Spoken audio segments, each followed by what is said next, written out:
السلام عليكم ورحمة الله تعالى وبركاته. أهلا ومرحبا بكم متابعين الكرام، أسعد الله أوقاتكم بكل خير.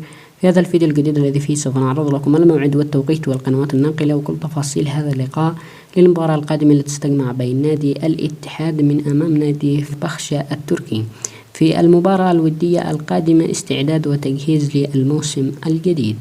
قبل أن نبدأ بالتفاصيل فضلا دعمنا بإعجاب بالفيديو واشتراك بالقناة وتفعيل الجرس لنتوصل بكل ما يخص نادي الاتحاد أولا بأول.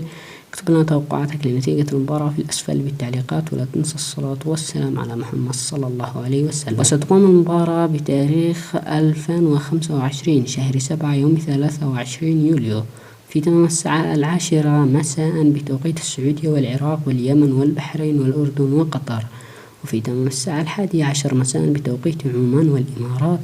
وستكون المباراة منقولة على القنوات الناقلة لم تحدد حتى الآن. بإمكانك مشاهدة هذا اللقاء على تطبيق ياسين تيفي وتطبيق الأسطورة سبور. بهذا نكون قد انتهينا من تفاصيل هذا اللقاء، ودمتم برعاية الله وحفظه، والسلام عليكم ورحمة الله وبركاته.